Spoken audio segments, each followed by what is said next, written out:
Өнөөдөр та бүхэндээ миний биеийн хамар чого заримтайгаа уулзж байна. Ингээд өнөөдрийн ярилцах сэдв бол зовлон. Зовлон гэж юу юм бэ?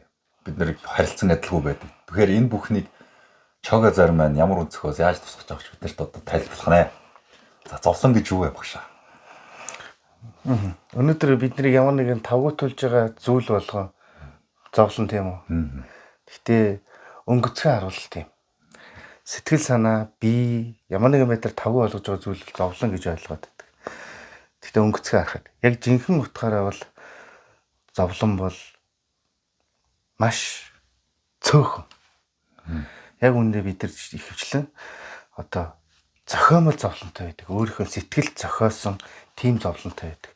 Үүндээ жинхэнэ зовлон бол ерөөсөө хоёр зүйлийг алдах гэж. Хүнээ гэдэг нь чи хайртай дотны хин нэгнийг эсвэл өөрийгөө алдах. Өөрийгөө алдах.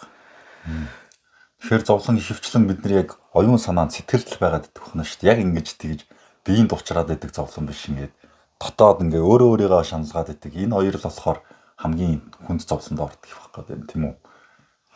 Жинхэнэ зовлон гэж хүнд зовлон гэдэг нь хүнд гэж юм байгаа да. Би болохоор энэ хүнд хөнгөн гэдэг айгүй хэцүү. Зарим хүний зовлон яагаад хүнд байдаг вэ гэхээр тэр хүний бодол нь миний зовлон хүнийхээс илүү гэдэгт л оршин.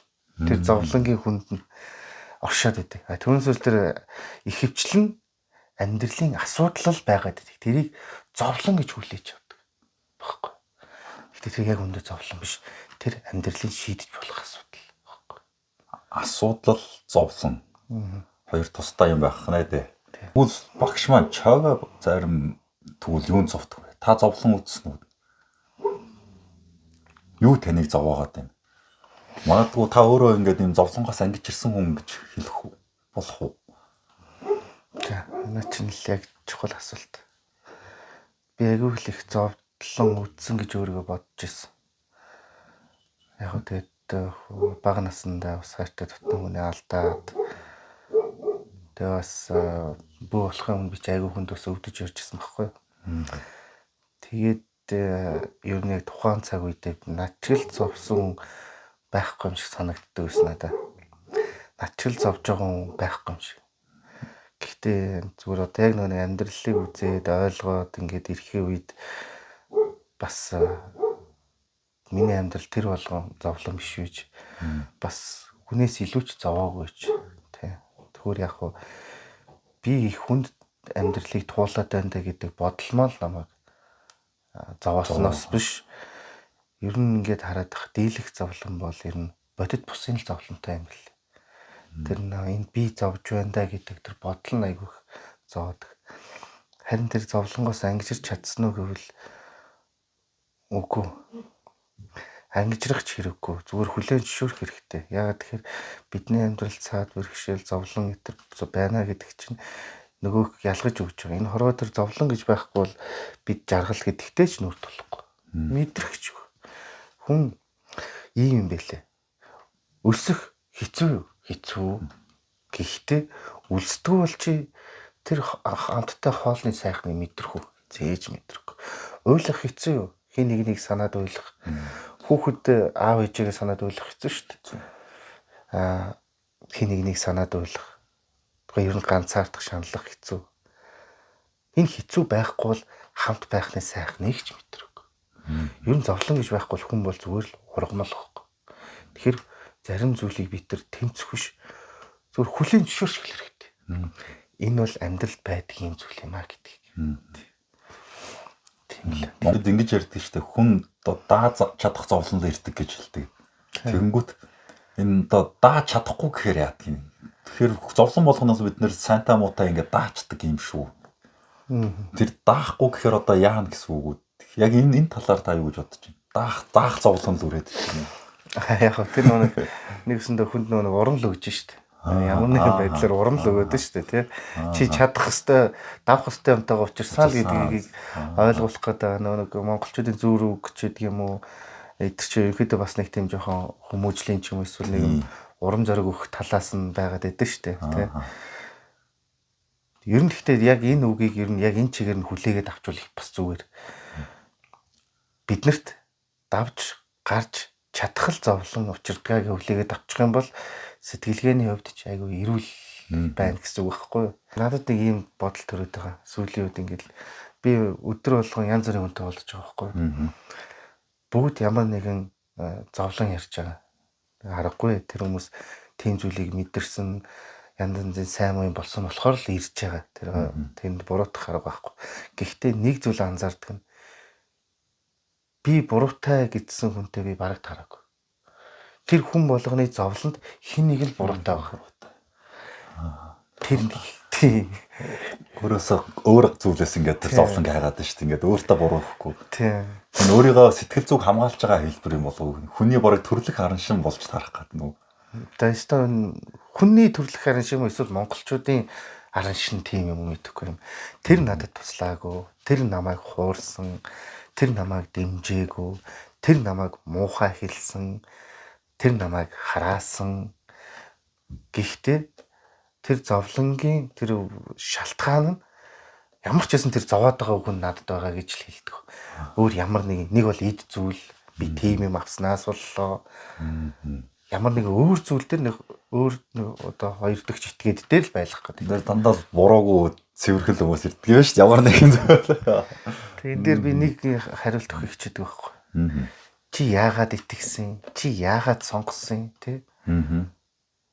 Тэгэхээр зарим зүйл дээр энэ миний буруу юм аа. Энэ зовлонгийнхоо эзэн нь би өөрөө юм аа гिचх юм бол нэгт чи хин нэг үзэн ядах шаардлагагүй. Тэ хоёрт чи одоо хин нэг буруутгах шаардлагагүй. Гуравт чи юу хийхээ мэдэх байхгүй. Тэгвэл энэний буруу нь энэ би өөрөө буруутай юм чинь дараа нь би энэ бурууг энэ алтайг давтахгүй маа. Тийм байна. Тэгэхээр зовлон бол бас бидний багш. Ер нь бөө хүний бас хамгийн сайн багш гэж би боддог. Одоо ингээ энэ бичлэгийг ингээд тавихад магадгүй намайг одоо бага насны их ч юм уу мэддэг хүмүүс үзэн штэ. Одоо хүүхэд насыг мэддэг хүмүүс. Яг амьдралын ямар бэрхшээлүүд тохиолж ирснийг ч гэдэм үү те. Тэгэхээр ингээд эргээ харахад тэр бүх миний одоо амьдралын асуудал бэрхшээлүүд одоо миний би их зовоод байна гэж байгаа тэр мөч бүхэн өнөөдөр эргээд утгад миний зүгээр л багш байсан. Тэгэхээр хинэгч буруутгах шаардлагагүй юм л. Зөв. Надад нэг асуулт төрж ин л доо. Ингээд сэтгэл зүйчд ингээд хийдэг ажил нь хүмүүсийн бусдын зовлон сонсох, бусдуудыг ингээд хүмүүсийг эмчлэх байдаг сэтгэл зүйн.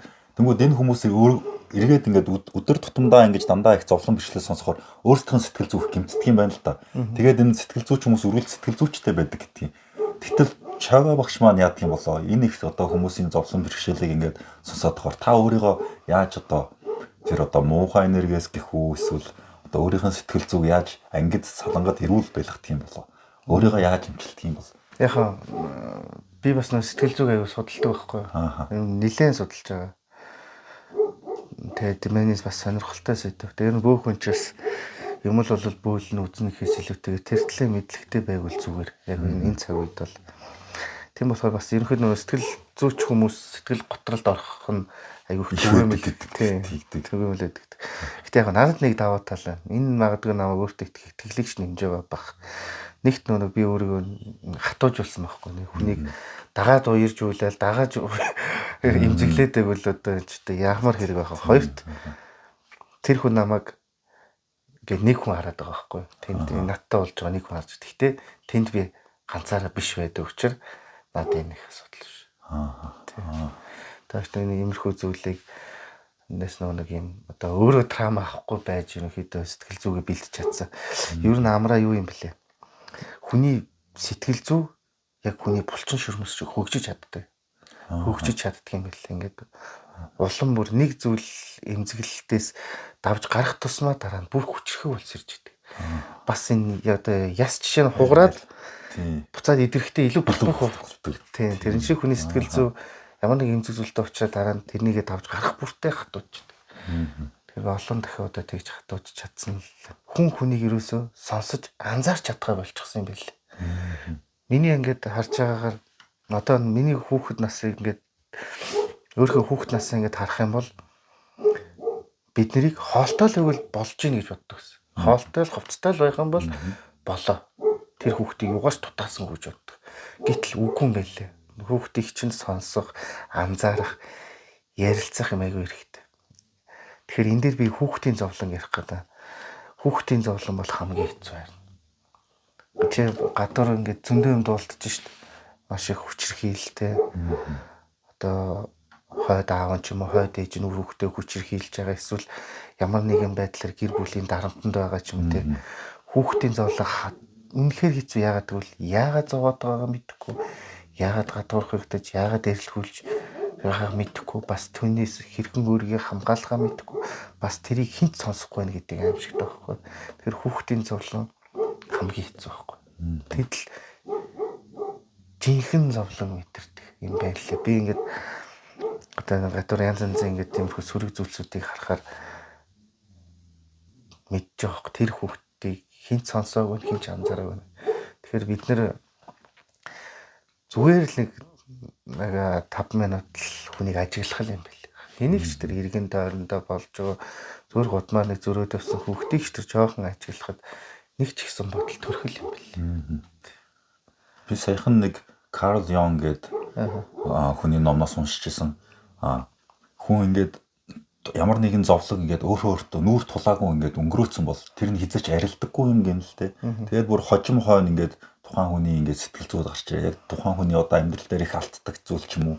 Ингээд ямар нэгэн травма, айдас хүйдэс тэрний яг хожим ингээд илэрч гарч ирдэг. Альсвал хизэж гардаггүй бүр ингээд. Тэгээд тэрнтэйгээ хизээ нэгэн цагт ямар нэгэн байдлаар нүүр тулах нөгөө нэг багтаа зовоод байсан зүйлээ ингээд буцаж эргэж зөвхөд ингээд уучлах гэж хэрэгтэй гэж ингээд ярьжсэн. Тэгэхээр энэ зовсонтойгоо нүүр тулна, альсвал зовсонгоосоо зүхтэн. Энэ ингээд жоохон хүүхэд альсвал бид нар өсвөр наснд ч бай, бага жоохон хүүхэд ч бай. Энэ яавал одоо тухайн хувь хүний хувьд хамгийн хурдан одоо шийдлийн талаар ярих гэдэг юм л та. Одоо ангижрах хэрэгтэй юм болоо. Ангижрах юм болоо. Хүүхэд насны одоо нэг тийм одоо трама авсан хүмүүс байгаа шүү дээ. Бага. Би ч травматай. Тэгээд том болоод тэр нөгөө нэг үе сэтэрч идэг. Тэр нь уурлах, тэр нь эмзэглэх шалтгаан, тэр нь тухайн таагүй мэдрэмж өгч идэг бол энэ дээр харин би бол өөртөө бол гарц олж чадсан. Юус хамгийн энгийн зүйл юм байлээ. Уурчлах. Тэр бол ялалт. Харин үш хонзон л бүтээн. Үзэн аталтыг л бүтээн. Харин уучлалт бол чамайг өөр юмд хүргэх. Тэр хүнийг уучлна, түүнийг үзэн ядсан өөрийгөө ч уучлна. Тэгэхээр жинхэнэ гарц бол уучлалт. Тэгээд юу юм бэлээ? Эсрэг зүйл хийх. Бид ямар нэгэн зүйлээс хүнд зүйлийг мэдэрч исэн бол харин тэр зүйлээс илүү гэгээтэй зүйлийг л түгээх юм бэл. Тэгтээ энэ ч бас яг нэг шууд ингэж яхад хэцүү л дээ мэдээж. Тэгтэл нэг юмыг оролдох тусам бид нар улам бүр төвлөгөөд өгнө. Тэгэхээр нэг л өдөр чадна. Нэг л өдөр яална. гэсэн үг байхгүй. Тэгээд юу шүү? Би ингээл хааж яхад бид нар үргэлжийн бодит бусын зовлонг өөртөө бүтээгээд тэрэндээ дандаа тарчилж явдаг. Юу ч болоогүй байхад тэгч үедээ гэдэл ирээдүйд санаа зовж байгаа. Энэ хүүхэд ингэч үедээ, энэ маань тэгч үедээ, би ингэч үедээ гэд болоогүй зүйл санаа зовдөг. Эсвэл энэ тэндээс янз янзын юм сонсчоод тэгнэ гэсэн гэдэл те. Тэр бол тэгэхээр бид нар өөрийнхөө зовлонг сэтгэлдээ бүтээгээд түүндээ зовоод байгаа байхгүй. Тэр болохгүй ч гэж магадгүй зүйл байгаа байхгүй. Бараг ер нь бол бараг л болохгүй. Жишээ нь чи хараа л та. Чи шүн ингээд нэг могоо чамайг хатгах чинь гээд амар айгаад маргааш өглөө нарны гэрэлд харсан чинь зүгээр л орсны үзүр салхинд хийсэн байвал яах. Тэгэхээр бид мэдэхгүй байгаа тэр нэг орон зайнда аимшигтай зүйлсүүдийг бүтээгээд тэрэндээ зовоод байдаг байхгүй. Тэгээ би нэг зүйлийг бүр яг сайн мэддэг. Энэ бол бүр чин үнэн гэдэгт би итгэдэг. Бид нар олж харж чадах юм бол яг энэ дэлхийн ертөнц, хорвоо ертөнц зүгээр л жаргалын орон. Харин бид нар олж харж чадахгүй бол энэ хорвоо ертөнц зүгээр л зовлонгийн орон.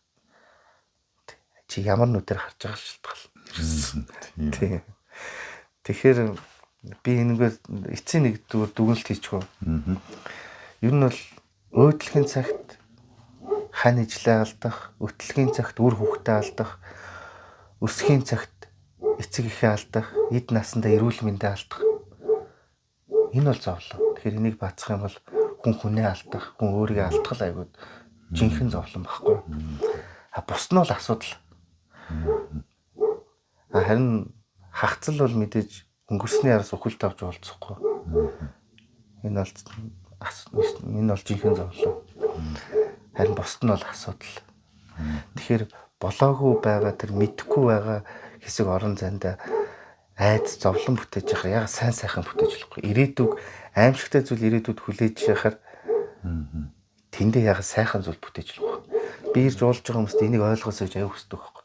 Жилийн дараа тийм муу юм болох үедээ гэж бодоод байгаа тэр орон зайд жилийн дараа би амжилтанд хүрэхий гэж би яагаад үлдээж болохгүй, бүтээж болохгүй. Тийшээ ядаж айцгүй явна шүү дээ. Тийм л байна. Тэгэхээр бөө хүний хувьд би юуг ойлгох вэ гэдэг вэ гэхээр хүмүүст энэ мэт зүйлийг л илүү ойлгосоо гэж боддог. Түүнээс биш нэг гартаа янз янзын барьчаа тэгэл хоог тамар дуграал үзэн харна хүн болгонд тэгээд ах биш байхгүй. Ер нь мохор сүсэг мэдлэггүйгээс л үсэж байгаа бас айцаас л үсэж байгаа. Хөвчлэн мохор сүсгийн тийм зовлонтой хүмүүс маш. Тэр битгийл хоёр зүгээр учирсан хосуудын ирээдүг хизээч мэдэхгүй нэг газар очиж асуучаад болохгүй байна гэж зовоо явж байгаа юм шүү дээ. Энэ ямар утгагүй хэрэг вэ те. Тэгэхээр бөөхөн бол эрдэм мэдлэгээр бусдад гэрэл гээгээ түгээж тэр эрдэм мэдлэг те ухаанаас нь сонссон хүн энэ амьдралыг өөр нүдээр харах энэ жинхэнэ замналлахоос биш би үзье харъя засъя гэж байгаа бол тэр бол готомшиг байхгүй. Тэр бол жинхэнэ готомшиг. За юм байна да. Чамнаас асуух юм байна. Байна. Дахиад за яг ярьчлаа. За ингээд чавга багш маань зовлон гэдэг зүйлээр талаар маш сайхан ойлгомжтой тайлбарлаж өгч байгаа гэж өгсөн баха гэж найдаж байна. Тэгээд сүүлийн бас нэг асуулт байна. Тэр нь юу гэхээр энэ хүний эрчим гэж яриад байдаг шүү дээ. Одоо энерги, хүрд.